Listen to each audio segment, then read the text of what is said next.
जहां IG SP conference शुरू हो गई है। मुख्यमंत्री भूपेश बघेल की अध्यक्षता में कॉन्फ्रेंस चल रही है। सीएम भूपेश बघेल को गार्ड ऑफ ऑनर भी यहां पर दिया गया। गृह मंत्री ताम्रध्वज साहू, कृषि मंत्री रविंद्र चौबे भी इस कॉन्फ्रेंस में मौजूद हैं। सभी जिलों के एसपी, आईजी के अलावा बड़े अधिकारी कॉन्फ्रेंस में शामिल हो रहे हैं। मुख्यमंत्री इस कॉन्फ्रेंस में कानून व्यवस्था की समीक्षा कर रहे हैं।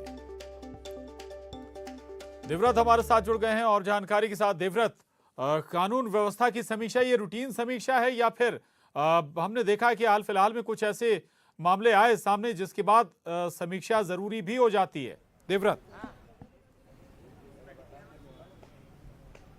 जी बिल्कुल प्रशांत, और क्योंकि कानून व्यवस्था की समीक्षा एक तरह से और आईपीएस अधिकारियों की क्लास, क्योंकि बिगड़ती कानून व्यवस्था जिसे लेकर के लगातार सत्ता पक्ष विपक्ष के निशाने पर है, तब ऐसे में इस व्यवस्था को बेहतर करना सरकार की जिम्मेदारी भी बनती है और व्यवस्था की समीक्षा होनी भी चाहिए। क्योंकि जिस तरह से लगातार कई मामले इस वक्त सामने आ रहे हैं, पिछले ऐसे कई मामले हैं जिनका निपटारा नहीं हुआ है, और बेहतर पुलिसिंग व्यवस्था में कसावट ये अभी सरकार की पहली जिम्मेदारी है और जिम्मेदारी के साथ ही साथ प्राथमिकता भी है। और इसीलिए मुख्यमंत्री भूपेश बघेल आज सभी कलेक्टर, सभी एसपी और आईजी के साथ यहां पर बैठे हुए। इसके अलावा पुलिस विभाग के तमाम आला अधिकारी भी मौजूद हैं।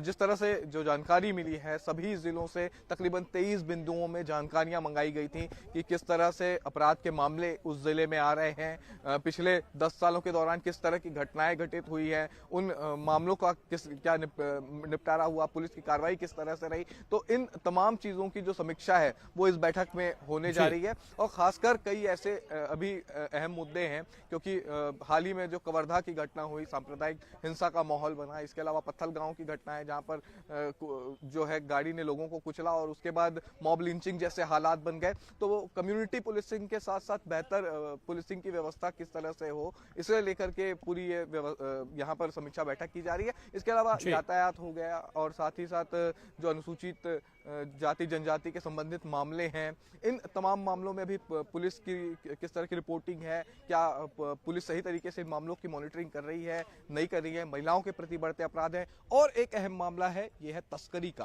क्योंकि मुख्यमंत्री खुद चिंता जाहिर कर चुके हैं कि छत्तीसगढ़ के रास्ते होकर के दूसरे राज्यों से गांजा अन्य प्रदेशों में जाता है, यानी कि छत्तीसगढ़ में भी गांजा आता है, मादक पदार्थ छत्तीसगढ़ में भी सप्लाई होती हैं। तब ऐसे में एसपी को अब क्या कुछ दिशा निर्देश देते हैं, ये देखने वाली बात है। लेकिन इतना जरूर है कि कई एसपी की सराहना होगी तो कई लोगों को झिड़की भी मिलेगी सीएम की। और आज ये कॉन्फ्रेंस इसीलिए आयोजित की गई है ताकि व्यवस्था में कसावट लाई जाए, और इसलिए गृह मंत्री समेत मुख्यमंत्री भी हैं यहाँ पर, और साथ ही साथ कृषि मंत्री भी बैठे हुए हैं। आला अधिकारियों के साथ फिलहाल चर्चा जारी है। और क्योंकि कल कलेक्टर और कमिश्नर्स के साथ जो बैठक चली है वो तकरीबन मैराथन बैठक चली, 8 घंटे से ज्यादा बैठक रही है। आज भी यही कयास लगाए जा रहे हैं कि ये भी बैठक जो है काफी लंबी चलेगी। जी बिल्कुल बिल्कुल देवव्रत, इसके अलावा कवर्धा का आप जिक्र कर रहे थे, वो तो चिंता का सबब है ही। पत्थलगांव का भी आपने जिक्र किया। इसके अलावा राजधानी और बड़े शहरों में चाकूबाजी की घटनाएं, ये भी चिंता का विषय हैं। इन पर भी हो सकता है कि शायद इस मसले को उठाया जाए। लेकिन जो पत्थलगांव पर आते हैं, पत्थलगांव में स्थानीय लोगों ने आरोप लगाया कि पुलिस की मिली भगत से ये सब कुछ चल रहा था। ये बहुत गौर करने वाला है। यानी कि एक बात यह कि ट्रांसपेरेंसी पुलिसिया सिस्टम के कामों में नजर आनी चाहिए। देवव्रत।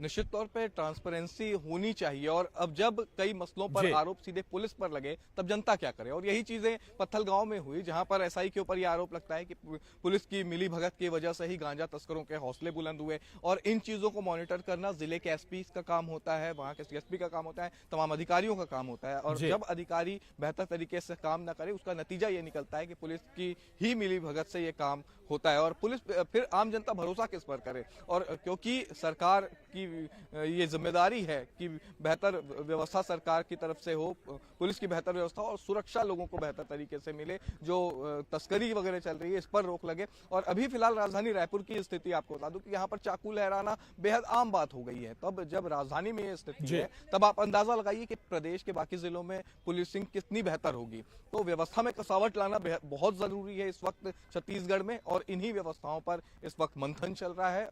और समीक्षा के बाद क्या कुछ निकलता है, क्या क्या वाकई इस समीक्षा का पॉजिटिव असर जो है वो छत्तीसगढ़ की पुलिस पर देखने को मिलेगा या नहीं मिलेगा, ये तो वक्त बताएगा। लेकिन अभी जिस तरह की चिंता जाहिर की है सरकार ने, वो इसलिए है क्योंकि लगातार कानून व्यवस्था को लेकर के सत्ता पक्ष जो है, बिल्कुल सत्ता सवाल पक्ष पर भी विपक्ष उठ रहे भारी थे पड़ता कानून जा रहा है। व्यवस्था को किस लेकर, तरह और देखें विपक्ष भी लगातार निशाने पर सरकार को लगातार ले रहा है।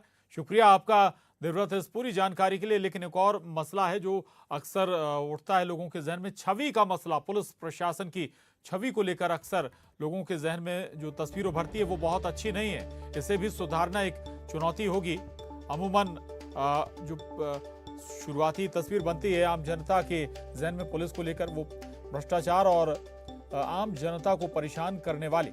लेकिन इस स्तर पर भी पुलिस सिस्टम में बड़े बदलाव की जरूरत, अपने व्यवहार में बदलाव की जरूरत, और शायद इस दिशा में भी इस कॉन्फ्रेंस में जरूर चर्चा हो। तो ये बड़ी कॉन्फ्रेंस IGSP कॉन्फ्रेंस रायपुर में चल रही है।